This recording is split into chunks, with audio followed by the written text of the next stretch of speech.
ప్రైజ్లో దేవుని నామమునకు మహిమ కలుగును గాక. సర్వాధికారి సర్వోన్నతుడైన యేసయ్య నామం పేరిట మీ అందరికీ ప్రత్యేకమైన వందనాలు తెలియజేస్తూ ఉన్నా. ప్రార్థన. గొప్పవాడా నీకు స్తోత్రాలయ. ఈ ఉదయకాల సమయాన్ని ప్రత్యేకముగా నీ వాక్యము ద్వారా ఆదరింపబడగలిగే కృపదాయిచ్చేయమని యేసయ్య నామమును అడుగుచున్నాము తండ్రి. ఆమేన్. దేవుని వాక్యంలోనికి మనం వెళ్దాం. 2వ దినవృత్తాంతాల గ్రంథం 14వ అధ్యాయం మొదటి వచనాన్ని మనము చదువుకుందాం. ఇతని దినములలో దేశము 10 సంవత్సరములు నెమ్మది పొందెను. ఆశ తన దేవుడైన యెహోవా దృష్టికి అనుకూలముగాను యథార్థముగాను నడిచిన వాడై ఆశ పరిపాలించుచు ఉన్నటువంటి దినాలలో దేశం 10 సంవత్సరాలు నెమ్మదిగా ఉన్నదట. అంటే యుద్ధాలు కానీ, గొడవలు కానీ, అల్లర్లు కానీ, విభేదాలు కానీ అసలు ఏమీ లేకుండా ప్రతి కుటుంబం, ప్రతి ఒక్కరు కూడా నెమ్మదిగా సమాధానముగా ఉన్నారు. దానికి కారణం ఏమిటి అంటే రాజైనటువంటి ఆశ దేవుని దృష్టికి అనుకూలముగాను యథార్థముగాను నడిచాడట. అంటే తన రాజ్యాన్ని అంతా కూడా అతడు దేవుని చేతులకు అప్పగించాడు. తన రాజ్యమునంతా కూడా దేవునిపై ఆధారపడినట్లుగా అతడు జీవించగలిగాడు. ప్రియ దేవుని బిడ్డ, ఈ రోజున నీ వలన నీ కుటుంబము నెమ్మదిగా ఉందా? నీ బిడ్డ వలన, లేక నీ భార్య వలన, నీ భర్త వలన, నీవు చేతి పని వలన నీ కుటుంబం నెమ్మదిగా ఉన్నదా, లేక అసమాధానం చేత ఉన్నదా? ఒక్కమారు ఆలోచించు.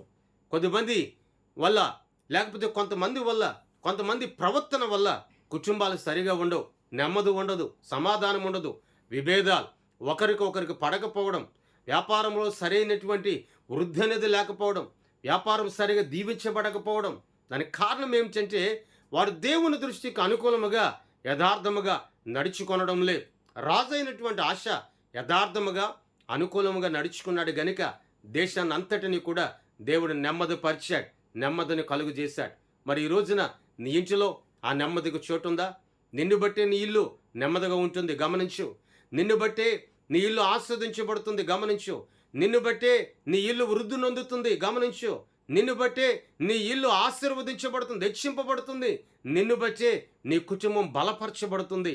నీవు సరిగా లేకపోతే, వేరు మొక్కగా ఉన్నటువంటి నీవు సరిగా లేకపోతే, కుటుంబానికి యజమానురాలుగా ఉన్న నీవు సరిగా నిలబడకపోతే, నీ కుటుంబంలో ఉన్నవారు కూడా వారు సరిగా నిలబడలేరు.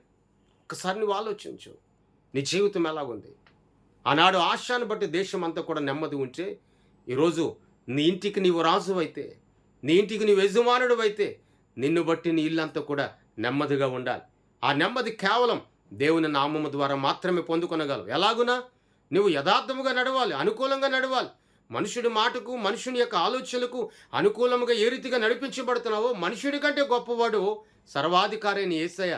ఆయన మాటలకు నువ్వు అనుకూలంగా నడిపించబడినప్పుడే, ఆ మాటకు నువ్వు లోబడినప్పుడే, ఆ మాట ద్వారా నీవు స్థిరపరచబడినప్పుడే దేవుని మహాకృప ద్వారా నువ్వు నిత్యము బలపరచబడగలుగుతా. మరి ఈ రోజున ఈ మాటలు నీ జీవితంలో నీరు కట్టి ఫలించిన గాక. ప్రార్థన. గొప్పవాడా నీకు స్తోత్రాలయ.